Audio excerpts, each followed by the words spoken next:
Chapter 25. Our Tokyo Home. A few weeks later the children and I, with capable little Suzu in the kitchen, were settled in a pretty home in Tokyo.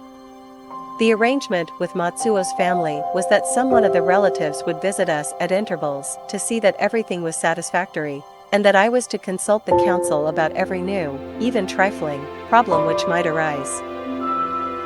I was chained, but I was content. My relatives in Nagaoka were much concerned over my peculiar position, and mother, because it would be undignified for a young widow to be alone, decided to come and live with us. Not being able, however, to make immediate arrangements, she sent Taki, who was now a widow, and who, because her father and her grandfather had served in our family, had claimed the right to return to mother and calmly settle herself as a member of the household.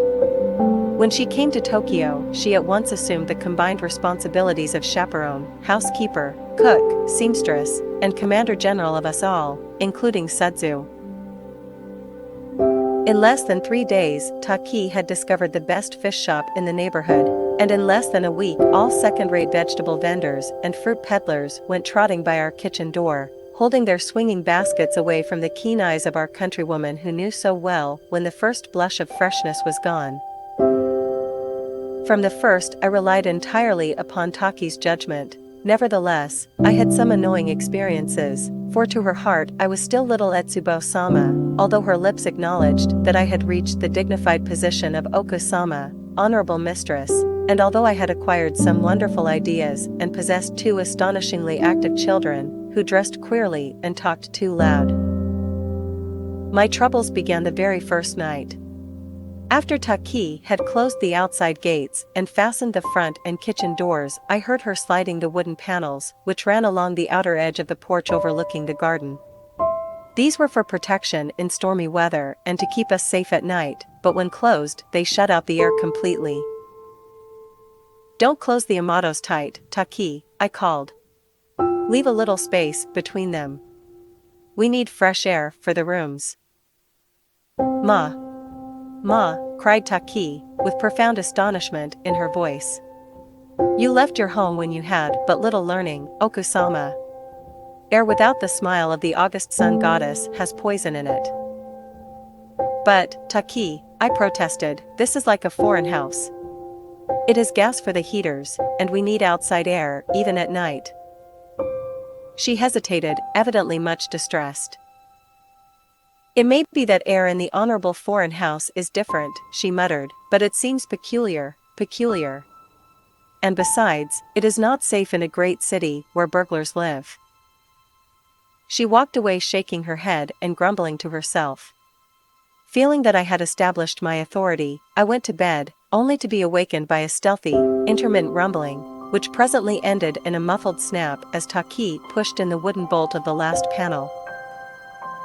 Well, I said to myself, half provoked, half amused, Taki always had her own way, even with the jailer of Nagaoka prison. So what could I expect? Like many Japanese women of the working class, Taki had been obliged to take a large share of the burden of livelihood on her own shoulders.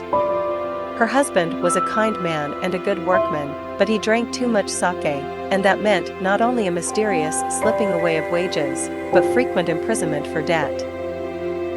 Whenever this happened, Taki came to our home, and mother would give her employment until she had saved enough to set her husband free. One day while she was working for us, my older sister went out with her on an errand. Just beyond the gate, they saw 2 men approaching. One was a well-dressed man, his head covered with the basket mask worn by all prisoners outside the walls. Sister said that Taki stood still, watching the men suspiciously, and did not seem surprised when they stopped. The officer bowed and said pleasantly, "Only 3 yen is due now. Pay that and he is free." "Oh, please, Mr. Officer," exclaimed Taki in great distress, "please keep him just a few weeks longer. Then I shall have all the debts paid and a little start for the next time. Please keep him just a little longer. Please." The husband, poor man, stood meekly by while his wife and the officer argued, but Taki stubbornly refused to pay the 3 yen, and the officer walked away with his basket-headed prisoner, Taki stood looking after them, triumphant. But a few moments later, she pulled a fold of paper from her sash and, wiping her eyes, sniffed a few times and said, "Come, little mistress, we have wasted much time. We must hurry." I said nothing more about not closing the Amados, but several days later I had a carpenter put up a wide, open-work strip of carved iris, the flower of health, between the eaves and the top of the panels. At intervals were inserted iron bars run through the hollow tubes of bamboo. Thus we were safe in every way, for not enough poison air could filter through the health-giving blossoms of the carving to injure us, even in the opinion of our good, fanatical Taki. The children surprised me by the readiness with which they accepted conditions in this strange land. Hanano, from babyhood, had been attracted by new things, and I concluded that our life of constant change had kept her from homesickness. And 3-year-old Chio, who had always been a contented little thing, seemed so happy in the unbroken companionship of her sister that I did not realize the possibility of her having opinions and desires of her own. While we were visiting, she expected strange things. But when we reached a place that I called home and she found her clothing arranged in drawers and her playthings put where she could get them, she began to miss many things. "Mama," she said one day, coming up and leaning against my shoulder as I sat sewing, "Chio wants." "What does Chio want?" I asked. She took my hand and led me slowly through our 6 tiny rooms. White mats were on all the floors except the kitchen. In the parlor alcove hung a roll picture with a flower arrangement on the polished platform beneath. A small upright piano stood in one corner. Sliding doors of silk separated the parlor from my own and the children's rooms, side by side, just beyond. In both, standing against the tan-colored plaster wall, were whitewood chests of drawers with ornamental iron handles. My desk and Hanano's, both low white tables with books and pen stands on top, were so placed that, when the paper sliding doors were pushed back, we could see across the narrow porch into our pretty little garden with its well-trimmed shrubbery, its curved path of stepping stones, and its small lake with 9 darting goldfish. The dining room, at right angles to our rooms, overlooked the garden, too. It was the sunniest room in the house. The closets were hidden by sliding doors covered with tan-colored tapestry, and the long, square-cornered firebox with drawers, the invariable adjunct of every dining room in Japan, was a handsome one of white birch. On one side was always a cushion, ready any moment for the mistress when she came to talk over house matters with the maid, called from the kitchen just behind another tan-colored door, which looked a part of the wall. The bathroom, Taki's and Sudzu's room, and the servants' entrance, were just beyond. Our own shoe-off place and entrance hall were in front, opening toward the big wooden gates with the camel's eye door in one of them. From room to room Chio led me, stopping in each and pointing aimlessly here and there. "Chio wants," she repeated, but her wants were so many that she had no words. The emptiness, which I loved, oppressed her.